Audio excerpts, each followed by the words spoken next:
కుసుమహర ఆత్మీయ సోదరి సోదరులకు నమస్తే. ఈరోజు శ్రీ కుసుమహరనాథ ప్రభు అపూర్వ పత్రావళి మొదటి భాగంలోని రెండవ లేఖలో ని ప్రభు ప్రసాదించిన జ్ఞానరత్నాలుగా మనం కోరికలు ఎట్లా తీరుతాయి, మన ప్రార్థనలు ఏం చేస్తే తీరుతాయి, మన సన్నిధిలో అంటే మన చెంతకి ఎవరన్నా వస్తారు అనేక మంది బాధాతప్తులు, వాళ్ళ బాధలకు ఉపశమనంగా వాళ్ళు కూడా ఆనందంగా ఉండాలంటే మనం ఏం చెయ్యాలి?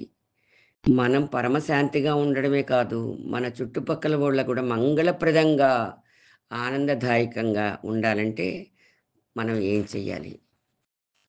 పాపం అంటే ఏంటి? మహాపాపం అంటే ఏంటి? అంటూ చెప్తున్నారు. అయితే ఈ శరీరంలో ఉన్నప్పుడే మనం ఈశ్వరత్వాన్ని, దైవత్వాన్ని గుర్తించడం ఎట్లా? సేవించడం ఎట్లా అనే విషయాలు, పునరుద్దీపన శక్తిని పొందడం ఎలా అనే విషయాలు, అనేక విషయాలు నామ యొక్క శక్తిని మన తండ్రి ఎంతో చక్కగా వివరించాం. వాటి గురించి తెలుసుకుందామా మరి? ప్రియా జతిన్ అంటూ మన ప్రభువు సంబోధిస్తూ జతిన్ గారికి రాస్తున్నారు ఈ లేఖని. ఈ లేఖ జతిన్ గారు రాసిన లేఖని అందుకొని మన తండ్రి హరనాథ మహాప్రభు కన్నీరు కార్చారటండి. నాకు శక్తులంటూ ఏమైనా ఉండి ఉంటే వాటిని నీ కొరకై, అంటే జతిన్ బాబు కొరకై, జతిన్ యొక్క ప్రయోజనం కొరకై, అంటే ఉపయోగించేవాడిని నీకోసం. నాకసలు నా దగ్గర శక్తులేమీ లేవు. నేను నిజంగా కడుపేదవాడిని. నాకు కృష్ణ ప్రేమతో ఏ విధమైన సంబంధం లేదు. అది ఉంటే గనక నేను నీకోసమే వాటిని నిస్సంకోచంగా, నిర్విచారంగా సమర్పించి ఉండేవాడను. నేను కృతార్థతను పొందేవాడను అని చెప్పి చెప్తున్నారు. అంటే జతిన్‌కి ఏ విధమైన శక్తులు లేవు. కడుపేదవాడు అని ఇక్కడ అర్థమవుతోంది. అది ప్రభువు ఏం చేస్తారంటే ప్రతి లేఖలో కూడా మనం ఏ స్థితిలో ఉన్నామో, మన మానసిక స్థితి, మన జీవితం ఏ విధంగా నడుస్తోందో అది తన మీద ఆపాదించుకొని మనని ఉన్నతులుగా తీర్చిదిద్దుతూ, మన సమస్యలకి ఏం ఆచరిస్తే మన సమస్య తొలగి మనం ఆనందంగా జీవిస్తాము అనేది తనపై ఆపాదించుకొని చెప్తూ ఉంటారు. మన మానసిక స్థితి ఏ విధంగా ఉండాలి? మన వాక్ ఏ విధంగా ఉండాలి? మన ప్రార్థనలు ఏ విధంగా ఉండాలి? మన ఆచరణ విధానం ఏ విధంగా ఉండాలి? ఇలా మనోవాక్కాయ కర్మ ఈ 3 సమంగా ఒకే రకమైన విధానంగా ఉంటే ఏ విధంగా జీవితం మారుతుందో అని చెప్తున్నారు. మానసికంగా ఏ విధంగా ఉండాలంటే, ఈ ప్రపంచంలో అంటే ఈ సంసారంలో మనకి ఏది కర్తవ్యమో దానిని కర్తవ్యం అని మాత్రమే ఎరుకతో నిర్వహించాలి. ఈ పృథ్వీ మీద కనిపిస్తున్నది ఏదైనా ఒకవేళ అది శాశ్వతమే కావచ్చు. కానీ మన విషయంలో మాత్రం అది క్షణిక స్థాయి తాత్కాలికమే. ఎందుకంటే మనం ఈ పృథ్వీ మీద అంటే ఈ ప్రపంచంలో ఇప్పుడు ఉన్నాము. కానీ ఎప్పటికీ ఇలానే ఉండం కదా! మనం శాశ్వతంగా మార్పు లేకుండా ఉండిపోవడం ఏమాత్రం సంభవం కాదు కదా! ఇప్పుడు ఇలా ఉన్నాం. అయినా ఎప్పటికీ ఇలాగే ఉండిపోవడం కుదరదు. అందువలన 2 రోజులదైన ఈ పృథ్వీని శాశ్వతం అని భావించే వారిని భ్రాంతిమయులు అని చెప్తున్నారు. అందుకని మనం భ్రాంతిమయులు కాకుండా తాత్కాలికమైన ఈ ప్రాపంచిక సుఖదుఖాలు, పుత్ర, పరివారాలు నిజంగా శాశ్వతంగా మన సొంతమని భావించకుండా ముందు మనసుని ఈ విధంగా క్రమ పద్ధతిగా ఆలోచించే విధంగా ముందుగా పెట్టుకోవాలి. మనసున ఆలోచన విధానంలో మార్పు రావాలి. దాంతో పాటు ఈ పృథ్వీ సంబంధమైన బంధనాలను పెంచి, వాటిని గట్టిపరచి, మనను బందీలుగా చేసే వారు మన చుట్టుపక్కల అందరూ ఉంటారు. వాళ్ళని మనం అనుకుంటాము మిత్రులు అని పిలుస్తాం. అయితే మిత్రుడు అనే పదానికి అట్లాంటి వాళ్ళు అర్హులు కారు. ఎవ్వరు కూడా ఈ తాత్కాలికమైన ఈ బంధాల్ని పెంచేవాళ్ళెవరు మిత్ర అనే పదానికి కూడా అర్హత లేదు అని చెప్తున్నారు మన తండ్రి. మరి నిజమైన మిత్రులెవరండి మనకి? ఏ విధంగా తెలుస్తుంది అంటే, వృక్షమూలమునన్ తోయమున్ పోయగా వృక్ష సర్వాంగముల్ తోయ లాభమునన్ గాంచునంచున్.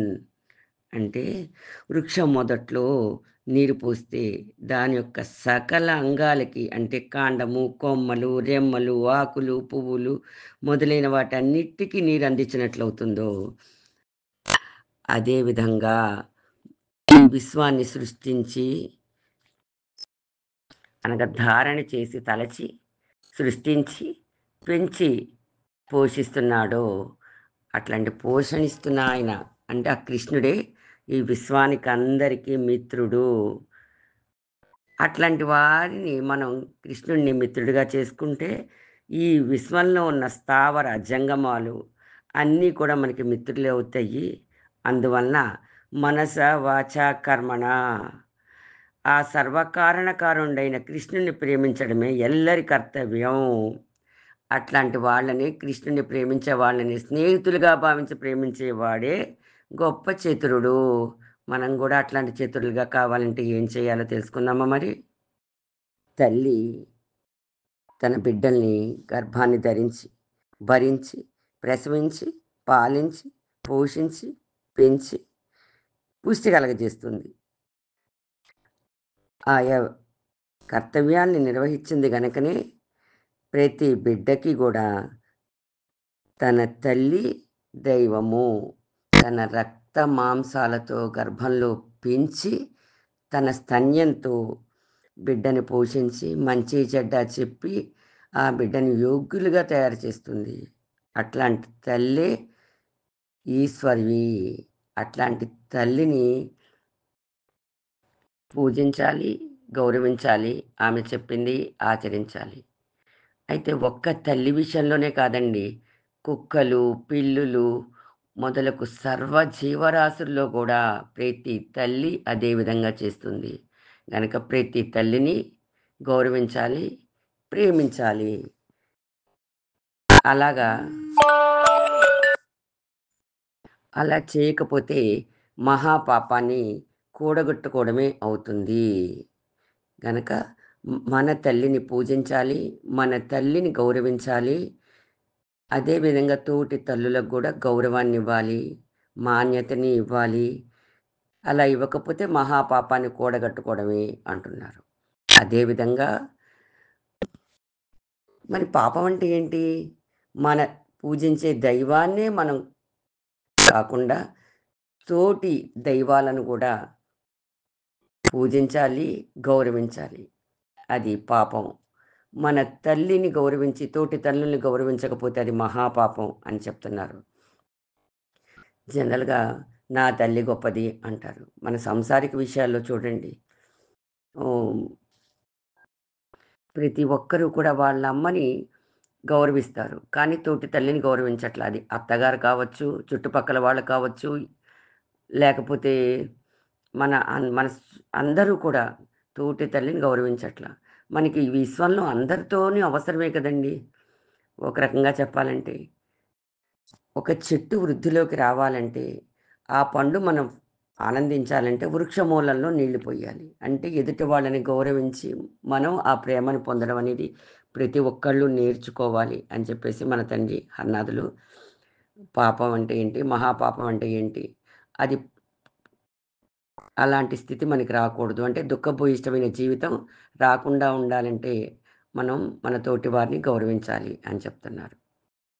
మళ్ళీ పునరుద్దీపన శక్తి కావాలి. అంటే నాకు శక్తి లేదు. నాకు చాలా నిస్సత్తువగా ఉన్నది. నాకు ఓపిక లేదు ఏ పనికైనా అని అనుకుంటూ ఉంటాం. ఎందుకని?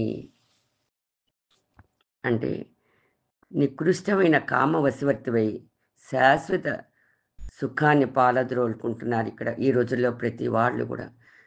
అంటే భార్యని కేవలం ఆట వరకు మాత్రమే ఏర్పడిన తోటి ఆటకత్తే, సహయోగిని అని భావించి ఇహపరాలకు సంబంధించిన శక్తిని కోల్పోతున్నారు. మరి మన శక్తిని మనం తోటి వాళ్ళని గౌరవించకుండా అంటే భార్య అనే ఆటకత్తే కాదు కదా! తనలాగానే పుట్టింది. స్త్రీ, పురుషులు అనే భేదం తప్పితే ఏం లేదు. కొంతమందేమో భార్యలు భర్తల్ని అవమానిస్తున్నారు. వాళ్ళని ఆటబొమ్మగా చేసి ఆడుకుంటున్నారు. కొంతమంది భర్తలు భార్యలను ఆడుకుంటున్నారు. దాని మూలాన ఎవరైతే చులకనగా చూస్తారో తోటి వాళ్ళని, వాళ్ళ యొక్క గొప్పతనమే, వాళ్ళ అహంకారమే వాళ్ళ శక్తిని కోల్పోయేలాగా చేస్తోంది. గనక అలాంటి స్థితి ఎవ్వరూ పొందకుండదురు కాక, భార్య అంటే కేవలం లేతే భర్త అంటే గూడా ప్రాపంచిక కేలలకు అంటే సాంసారిక క్రీడలకు మాత్రమే పరిమితమైన సామాన్యమైన నెచ్చెలులు కాదు. వాళ్ళు ఇహపర కాలముల రెండిటి యందు ప్రధాన సహచరులు అని భావించి వాళ్ళని ప్రేమించాలండి. అలా భావించడం మూలాన నిరంతరం ఎదుటి వాళ్ళ యొక్క కష్టాన్ని, శ్రమని గుర్తించి 2 రోజుల్లో ఆ ప్రేమని మర్చిపోకుండా గుర్తుంచుకుంటారు. అలా మన క్రీడలో ఉన్న శాశ్వత సంఘిని జన్మ జన్మాంతరాల్లోనూ నిరంతరం కూడా కొనసాగే క్రీడా సహచరిణి అని భావించి ఆమెతో ఆ విధంగా వ్యవహరించాలి. ఆమెకు తగిన మాన్యత, గౌరవం అంతేకాదు గుర్తింపు కూడా ఇవ్వాలి. అలా చేస్తేట గుర్తింపు చేస్తేనట మన సకల అవస్థల్లో కూడా, స్థితిగతుల్లో కూడా మన సహయోగిని అలా రూపొందించుకోవడం మూలాన భార్య యొక్క గుణాలు భర్త, భర్త యొక్క గుణాలు భార్య ఇలా ఇచ్చిపుచ్చుకోవడం మూలాన పటిష్టపరుచుకుంటారు. ఆ పటిష్టపరుచుకోవడం మూలాన ప్రేమ పటిష్టం ఎప్పుడైతే అవుతుందో, భార్యాభర్తల మీద సన్నిహితత్వం వృద్ధి పొంది, ఇద్దరు క్రమక్రమంగా ఒక్కరైపోతారటండి. వాళ్ళిద్దరికీ ఏం తేడా ఉండదు. అంటే అర్ధనారీశ్వర తత్వంలాగా ఒకటవుతారు. గనక ఇద్దరు ఒకటైతే ఎట్లా ఉంటుంది వాళ్ళ జీవితం అంటే, చాలా మజాగా ఉంటుందటండి. చాలా ఆనందంగా ఉంటుందట. అప్పుడు ప్రభువుని ఆశ్రయించాలి. భగవంతుడిని ఆశ్రయించడం అంటే, ఆయన నామాన్ని స్వీకరించాలి. భార్యాభర్తలిద్దరూ కూడా. ఆ నామాన్ని స్వీకరిస్తే ఏం జరుగుతుంది? అసలు ఆ నామాన్ని ఎందుకు స్వీకరించాలి? నామస్మరణ ఎందుకు చేయాలి? అంటే, జగత్తుకు బీజము, జగత్తుకు కారణము అయిన దాన్ని మనం ఎప్పుడైతే ప్రేమిస్తామో, సర్వజీవాల్ని, సకల వస్తువులను గూడా ప్రేమించినట్లే అవుతుంది. వృక్షమూలంలో నీళ్లు పోస్తే, వృక్షం యొక్క సర్వ అంగాలకి ఎట్లా ఆ యొక్క నీరు అంది వేళ్ళ నుంచి ఆ చెట్టు చక్కగా పూలతో, ఫలాలతో ఆనందంగా ఉంటుందో, మనం కూడా ఈ విశ్వాన్ని సృష్టించిన ఆయనన ఆ కృష్ణుడి యొక్క నామాన్ని స్మరిస్తే, మన జీవితం కూడా పరమ మంగళంకరంగా అవుతుంది. ప్రీతిదాయకంగా అంటే మన జీవితం మనకే ఆనందంగా కలుగుతుంది. అదే మన సొంత సంపద భగవన్నామం అనేది.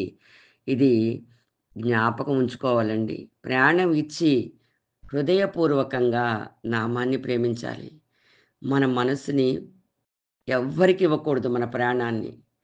కృష్ణుడిదే అయిన ఆ ప్రాణాన్ని, మనస్సుని కృష్ణుడికే సమర్పించాలి. సరే కృష్ణుడికి సమర్పించాలంటే మనకి ఎట్లా తెలుస్తుంది? మనకి చెప్పేటోళ్ళు ఎవరు ఉన్నారు అని అనుకుంటే, కృష్ణుడికి సంబంధించిన విషయాలు అంటే భగవంతుడికి సంబంధించిన విషయాలు ఎవరైతే మనకి తెలియపరుస్తారో వాళ్ళే నిజమైన స్నేహితులు. అట్లాంటి వాళ్ళ సన్నిహితమే మనం పొందాలి.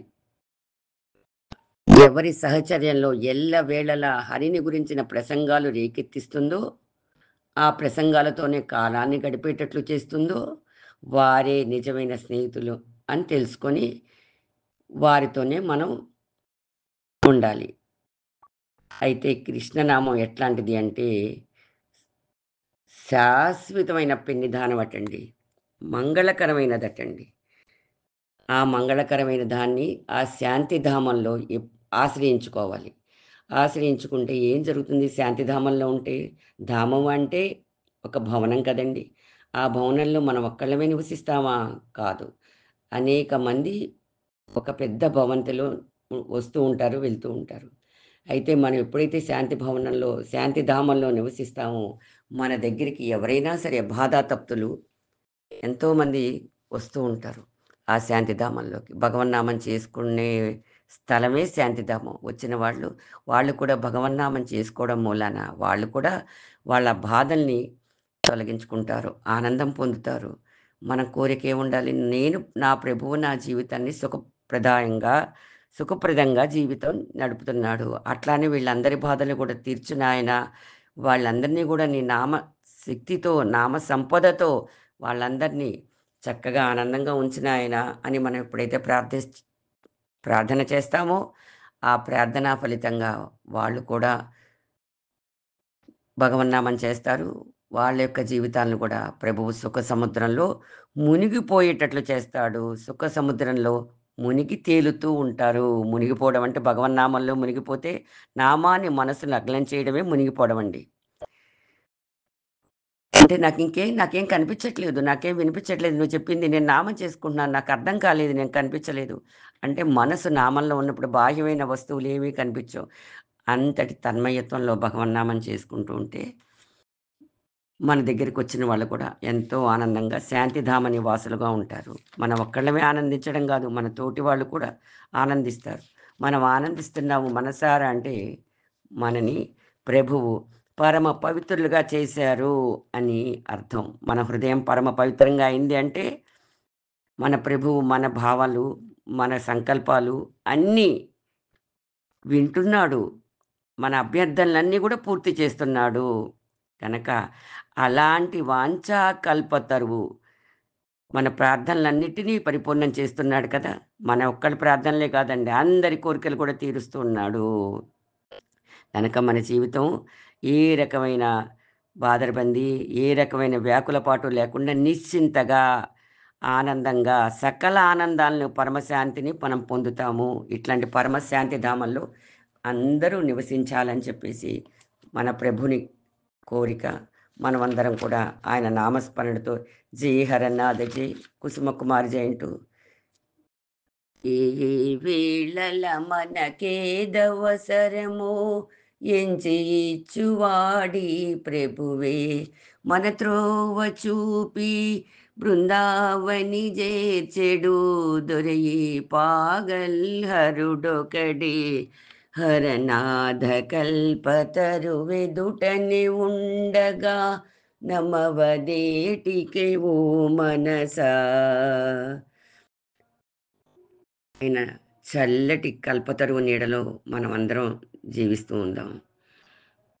ఆయన ప్రేమని పరిపూర్ణంగా పొంది నిశ్చింతగా ఉందామా? ఆయన నామంలో నిరంతరం నిశ్చింతగా ఉందాం. మనమెప్పుడు సకల శక్తులు మనమే పొందుతాం. మన నీడలో ఉన్నాయి. మనం ఆచరించాలి. తల్లిని గౌరవించాలి, ప్రేమించాలి, పూజించాలి. భార్యని గౌరవించాలి. భగవన్నామస్మరణ చేసుకుంటూ ఉండాలి. వ్యాకులపాటు పొందడమే మనం పాపమన్నా, మహాపాపమన్నా అనిశ్చితత ఉండడమే. గనక భగవన్నామంతోటి మనమందరం పునరుద్దీపన శక్తిని పొంది అంటే రీచార్జ్ అవ్వాలి.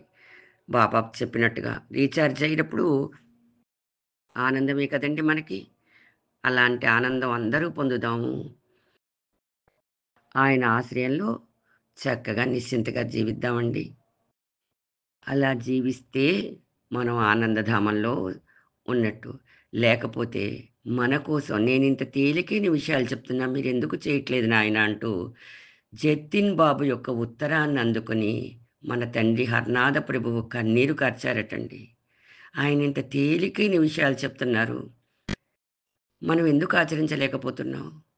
చాలామంది అంటుంటారు, మా అమ్మ మంచిది కాదండి. మా తోటి వాళ్ళని బాగా చూస్తుంది. తోటి సోదరులను బాగా చూస్తుంది. నన్ను సరిగ్గా చూడట్లేదండి అని బాధపడతారు. ఈ తల్లి ఎట్లాంటిదైనా గానీ, చిన్నతనంలో, బాల్యంలో మనల్ని శ్రద్ధగా చూడకపోతే, గర్భంలో మొయ్యకపోతే, పెంచి పోషించకపోతే, స్తన్యం ఇవ్వకపోతే, మనం ఈరోజు ఈ స్థితిలో ఉండేవాళ్ళం కాదు కదండీ క్షేమంగా. పిల్లడు యోగ్యులయ్యి వాళ్ళ కాళ్ళ మీద వాళ్ళు నిలబడాలని తల్లి ఎంత ప్రార్థనలు చేస్తుంది, ఎంత పూజలు చేస్తుంది. అయితే ఆ తల్లికి అనుగుణంగా పిల్లలు నడిచినప్పుడే ఆ తల్లి ప్రేమను, తండ్రి ప్రేమను పిల్లలు పొందగలుగుతారు. గనక తల్లిలో కూడా చంద్రుడు, ఇంద్రుడు అంతేకాదు ముక్కోటి దేవతలు ఉన్నారు అని మన ప్రభువు చెప్తున్నారు. అమ్మ శరీరంలో అధివసించి ఉన్నారు ముక్కోటి దేవతలు కూడా. అంటే మన యొక్క ప్రవర్తనని మనం సరిచూసుకొని మనం జీవించాలి. తల్లి యొక్క అంటే తండ్రి యొక్క మంచి చెడ్డలు మనం జడ్జి చేయకూడదు. అంటే తీర్పు ఇవ్వద్దు. శరీరంతో సజీవంగా ఉన్న ఈశ్వరియే, సాక్షాత్తు దైవమే అమ్మ. అమ్మని గౌరవించాలి. భార్యని గౌరవించే మాన్యత ఇవ్వాలి. తోటి తల్లులను కూడా ప్రేమించాలి. అంటే అభిమానించాలి, గౌరవించాలి. అప్పుడే మనం ఆనందంగా ఉంటాం. దాంతో పాటు వీళ్ళందరినీ మనకి ప్రసాదించిన ప్రభువుకి కృతజ్ఞతగా ఆయన నామస్మరణ చేస్తూ, మన తోటి వాళ్ళందరూ సర్వే జనా సుఖినో భవంతు అంటూ మనం ప్రార్థన నిరంతరం చెయ్యాలి. అప్పుడే మనం ఆనందం పొందుతాము. మన ప్రభు యొక్క ఆనందానికి మన ఆనందం కలుస్తుంది. ఆనందంగా మన శక్తిని మన ప్రార్థనని తోటి వారి శ్రేయస్సుకై వినియోగించాలి. ఆయన ఆశ్రయంలోనే మనం ఉన్నాము. అంతే. నిరంతరం ఆయన ఆశ్రయంలో ఉంటే మనం సముద్రంలో తేలియాడుతూ ఉంటాము. ఈ విషయం నిస్సందేహము అని ఆయన హామీ ఇస్తున్నారు. ఇంతవరకు పాగల్‌హర్‌న మొదటి భాగంలోని రెండవ లేఖను మన తండ్రి కుసుమహర్నాథులు ఇచ్చిన సందేశాన్ని విన్నందుకు ధన్యవాదాలు. ఈ ఛానల్‌ని సబ్స్క్రైబ్ చేసుకొని బెల్ బటన్ నొక్కితే మేము అప్లోడ్ చేసిన వీడియోలన్నీ నోటిఫికేషన్ రూపంలో మీకు అందుతాయి. ఈ వీడియో నచ్చినట్లయితే లైక్ చేయండి. మీ ఆధ్యాత్మిక సాధకులకు, బంధుమిత్రులకు, భక్తులకు, స్నేహితులకు షేర్ చేయండి. మంచి కామెంట్ పెట్టండి.